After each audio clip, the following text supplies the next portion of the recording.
Hi and good morning to Teacher MAALINIE. We are BD students from Unita Alasta. We are here today for having interview sessions about the assessment for students, which is school-based assessment and classroom-based assessment. Before we start our sessions, we want to introduce ourselves first.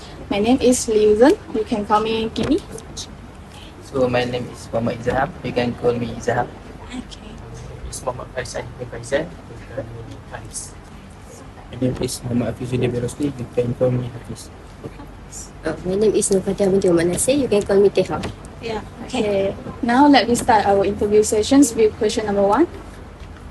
Alright, question number 1 is can you describe what is school-based assessment (SBA) and classroom-based assessment (SBA)? From my point of view, I would say classroom-based assessment is any form of assessment that has been taken inside the classroom. Meaning to say, let's say I have period with them like 60 minutes. Within that period of time, if I'm going to have some sort of quiz based on what I taught them earlier, that's sort of classroom-based assessment. And on the other hand, as for school-based assessment, it is more of a centralized paper that will be prepared by teachers according to the format, and it will be like for school-based assessment. In our school, we have like 4 school-based assessment. Like we'll start with during their first summative exam, their midterm, and then their second summative exam, and their last exam, which is their end term exam. Okay. For second questions, based on your teaching experience, what are the ways in which CBA and SBA application are different in your classroom? Okay, thank you for the question. In terms of difference in my classroom for CBA, I will start with CBA first. For classroom-based assessment, I realized that not everything that I include my CBA is actually tested in SBA. Meaning to say, sometimes I have like test with them during my class, right? I will have speaking activity, listening activity, and I will test them out. But for the exam, for lower form, we don't really include listening and speaking activity for their marking session, so it differs over them. And apart from that, and when I talk in terms of SBA, it is more format orientated, and I realized that whatever that I'm teaching in CBA, like whatever that I'm teaching in my class, is not everything has been questioned in the SBA. Like let's say I'm teaching them a paragraph or an essay just to develop their vocabulary, and not to say everything will be in their exam. Maybe this is because language is very subjective, so like sometimes the CBA part is not really so exam oriented, so they have an opportunity to widen their knowledge. Can you get me? So like for SBA, it is more like format orientated. For my class sessions, some days even in classroom, I will focus on the format, but some days it is more like just a learning session, and I will test out their knowledge, so that even after the classroom, like even after they complete their SPM, they have more than what is being tested. Okay. Now we continue with question number 3, which is, can teacher provide examples of effective CBA practice that you have implemented in your teaching? Okay, thank you for the question. So you are asking me on what kind of instruments I'm using in the class? Yes. Okay, for CBA, classroom-based assessment, the first one that I always use is quiz. And quiz, not to say digitalized form, sometimes it is just in form like questions, like sometimes it is multiple choice question, where after, like for example, let's say I teach them on nouns. I will ask them questions related to nouns. Mostly like, if let's say I'm teaching them differences on how to use articles, and the. So like at the end of the lesson, like let's say my class finish at 2, maybe around 1:50 or 1:45 like that, I'll wrap up the class, ask them to put their bags, and I will call one by one, come in front and answer the question. If you're able to answer, you can get back home. If it is wrong, you have to get back and sit and do the correction. So that way they are like, I have to go back home, so I have to answer this. Can you get me? So apart from quiz, I have sit and talk session with their friends. So the students will usually sit in pairs And let's say pair, like one pair, right? Student A, student B, they will check each other's answer. And let's say student A give an incorrect answer, student B will hit their friend using a ruler. So that way it is more engaging. Okay. Okay, so for question number 4, how do CBA and SBA give an impact to student academic performance?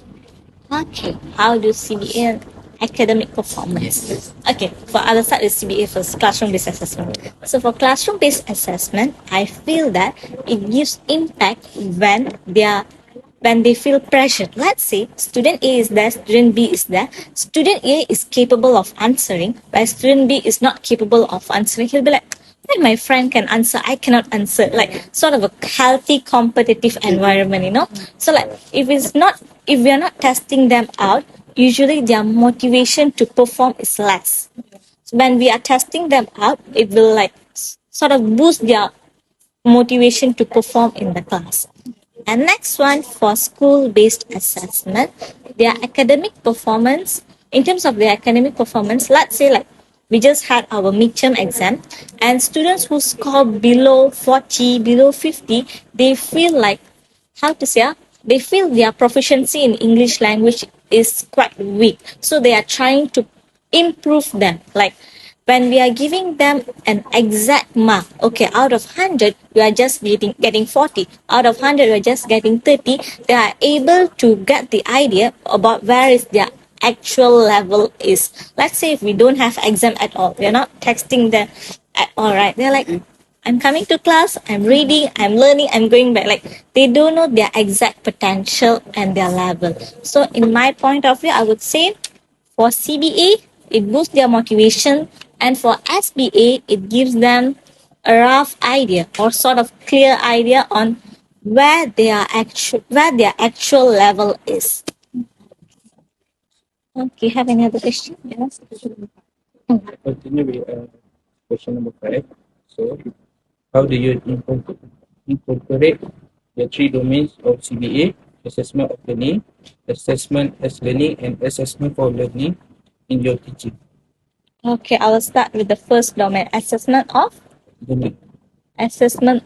learning. Okay, so during the class, I will, for CBA, right? For classroom-based assessment, during the class, I will give them quiz and sort of pop quiz, and then how to say quick test. And second domain was Assessment as learning. assessment as learning. So in this one, I will have a holistic view, like the classroom-based assessment, right? Let's say I'm discussing essay with them related to I don't know, ways to save money. Okay, so during that session, I will ask them to look out for materials, and usually this one we'll do in library, so they will look out for materials and then get back to me and explain to me. So it's like not really textbook based. And third domain was Assessment for learning. assessment for learning. For the ongoing process, I would say the same thing, quiz and test, but it will be carried out throughout the lesson and for every period. Like let's say I'm starting with the one is sort of project based in my idea lah. Like I have a student A, and if their proficiency is quite weak, I will have like during this class you have complete this, and next class you have to complete this. It's like an ongoing process. Okay. For the last questions, in your opinions, what improvement or change could be made to the current CBA and SBA approaches to better support student learning and development? Okay, thank you for the question. We'll start with, so you're asking for me for implication, right? Okay, we'll start with CBA first, classroom-based assessment. From my point of view, I would say it will be better if we have a sort of a strict rubric, or not to say strict rubric, a clear rubric stating what kind of CBA we can conduct in classes. And for example, like we have 6 units for Form 1 and Form 2. So maybe we can have like for Form 1 more of a centralized classroom-based assessment activities that we can have. So teachers have a centralized source of activities that we can refer. And second one, school-based assessment. For lower form, my suggestion is to make it a compulsory to include listening and speaking activity marks in their marks for UASA at their final exam, because when they go to their form 4, we have listening and speaking. So when listening and speaking is not being tested in their school-based assessment for lower form, their exposure is quite less. Like how to say, their exposure is quite limited. So let's say if we include speaking and listening starting from form 1, their exposure would be even wider. And apart from that, for classroom-based assessment, my suggestion would be like, apart from making a centralized resource for teachers to refer, it would be better if we have a mentor-mentee session within the English panel teachers. Like maybe like we can exchange our materials that we are using for CBA, so that way, like teacher A, let's say she has like 5 materials that she's using, teacher B, she has 5, we can exchange. So our time that we put to create the material will be even less. That's all from today interview session. Thank you, teacher. Malini. Thank you. Thank you.